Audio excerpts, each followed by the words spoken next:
بدأت المفاوضات من بعد شهر واحد.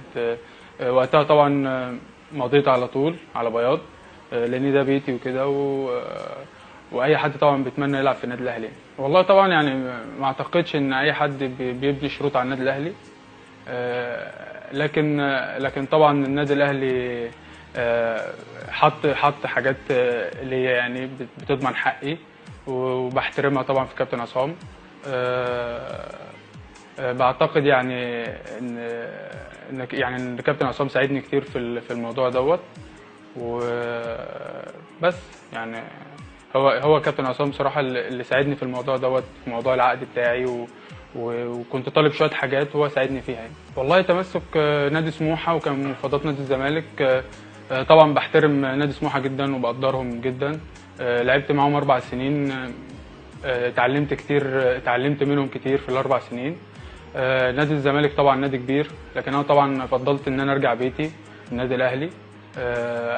طبعا هو اولى بيا، وبالرغم ان في لعيبه موجوده، لكن انا طبعا عندي ثقه في نفسي، وان شاء الله اقدر اعمل حاجه كويسه في النادي الاهلي. كانت في اغراءات نفسيه في نادي سموحه وماديه في نفس الوقت، وفي نادي الزمالك نفس القصه، لكن طبعا انا فضلت النادي الاهلي لاسباب شخصيه واسباب طبعا يعني حاجه كبيره بالنسبه لي، ان انا من وانا عندي 7 سنين بلعب في النادي الاهلي من صغري، فان انا ارجع النادي الاهلي دي حاجه كبيره بالنسبه لي، ودي كانت امنيه والدتي الله يرحمها، ان انا ابقى في النادي الاهلي تاني، فالحمد لله حققت رغبتها يعني. طبعا يعني ابقى كابتن نادي سموحه.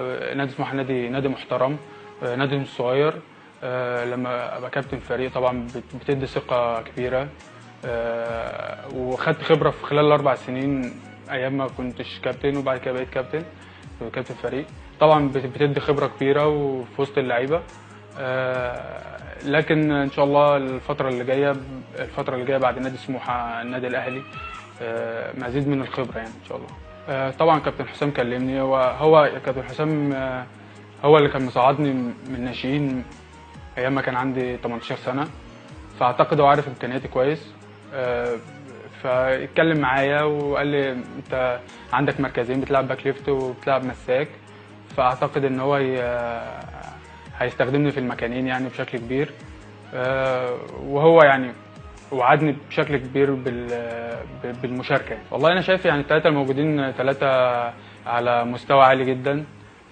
اتمنى انضم ليهم وتبقى فايده كبيره للنادي الاهلي، لان بيبقى فيه منافسه في المركز، في الباك ليفت او السيرد باك، بيبقى فيه منافسه كبيره بتبقى في مصلحه الفريق، فاعتقد ده كله هيبقى في مصلحه الفريق ان شاء الله. لا طبعا يعني ان شاء الله موضوع اللي انا اشارك اساسي او اشارك احتياطي ديت او اقعد احتياطي او اي حاجه، دي بتاعت كابتن حسام.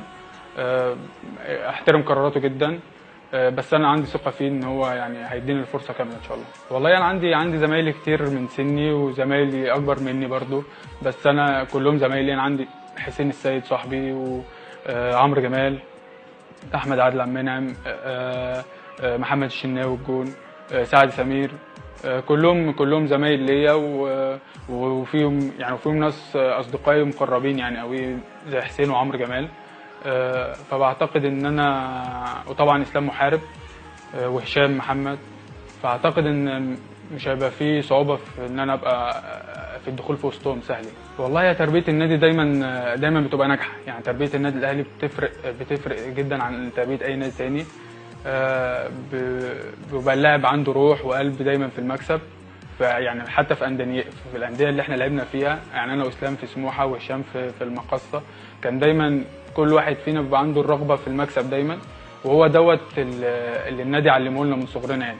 فاعتقد لما بنرجع النادي الاهلي يبقى عندنا برضو نفس النقطه، ان احنا دايما بندور على المكسب وبندور على البطولات يعني ان شاء الله. والله بالنسبه لمنتخب مصر طبعا ده اختياراتهم وانا بحترمها جدا، وبثق في الجهاز الفني هناك، بثق في اختياراتهم، لكن اعتقد هم بيبصوا دايما للاهلي والزمالك والمحترفين، عشان هم دايما بيلعبوا بطولات افريقيا ودايما بيوصلوا للاخر. فاعتقد هم بيبصوا على الاهلي والزمالك محترفين، واعتقد ان شاء الله قريب باذن الله وانا في النادي الاهلي ابقى في منتخب مصر باذن الله. كابتن عصام وكابتن حسام كلموني قالوا لي احتراما لنادي سموحه مش هينفع نعلن قبل الماتش، هيبقى الاعلان بعد الماتش. فبعتقد يعني دي حاجه كويسه طبعا من النادي الاهلي طبعا. بس فبعد الماتش على طول اعلنوا كابتن حسام وكابتن سيد اعلنوا ان انا موجود في النادي الاهلي. والله طبعا يعني ما شاء الله النادي الاهلي بيأدي في البطوله الافريقيه، بيأدي في البطوله الافريقيه بشكل كويس جدا. اتمنى طبعا الفتره اللي جايه يكون ماشي على نفس المستوى بتاع الفتره اللي فاتت، واتمنى انه ياخد البطوله السنه دي لانه جدير بيها يعني. توقعت عودتي بعد اول سنه اعاره من النادي الاهلي، كنت اعاره سنه، توقعت ان انا ارجع، لكن هو كانت وجهه نظر معينه ما رجعتش. بس ما بعد كده ما توقعتش، بعديها بسنه توقعت يعني السنه اللي فاتت حسيت ان انا مستواي يأهلني ان انا في النادي الاهلي. لعبت معاهم، لعبت مع كابتن سيد ولعبت مع صبري ولعبت مع حسين السيد برضو. يعني كنت معاهم فترات، وحسين كان معايا في الناشئين، وصبري وكابتن سيد معوض كانوا معايا في الفريق الاول. لعبت تقريبا 3-4 سنين في النادي الاهلي من عن 18 سنه لغايه 21 سنه. ما كنتش بشارك بشكل كبير بس كنت موجود يعني دايما وكنت بلعب يعني. طبعا يعني اتمنى طبعا النادي الاهلي ياخد بطوله الكاس، وطبعا اعذر زمايلي ان شاء الله في الملعب، وان شاء الله نفرح كلنا باذن الله. والله يعني هو طموحاتي مع النادي الاهلي، اي لاعب في النادي الاهلي دايما طموحاته بطولات، دايما يبقى موجود بشكل كبير في الملعب. ويعني هي دي طموحاتي، ان انا دايما ابقى شكل كبير في الملعب وادي بشكل كويس واخد بطولات مع النادي الاهلي طبعا. والله هو في ارقام، يعني في ارقام معينه، بس طبعا في لعيبه لابساها. هشوف الارقام اللي لسه موجوده يعني، واختار ما بينها يعني، لان انا بحترم طبعا اللعيبه كلها الموجوده. يعني يمكن انا اقدم من ناس كتير موجوده في الفريق، لكن انا طبعا بحترم الناس كلها الموجوده، وما ينفعش ان انا اقول لحد هات رقمك او حاجه. فهشوف الارقام اللي موجوده واختار منها ان شاء الله. كنت بحب طبعا كابتن محمد عبد الوهاب الله يرحمه. كنت بتعلم منه جدا، كان لعيب محترم وكان لعيب موهوب.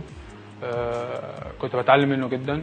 عالميا طبعا في مارسيلو طبعا، في لعيبه كتير كويسه، بس مفيش حد مثل اعلى قوي يعني في بره مصر يعني. رساله لجمهور الاهلي طبعا، حابب اشكرهم جدا على طبعا مؤازرتهم على الفريق ودايما ورا الفريق. واحب اقول لهم ان انا طبعا ادي بكل قوتي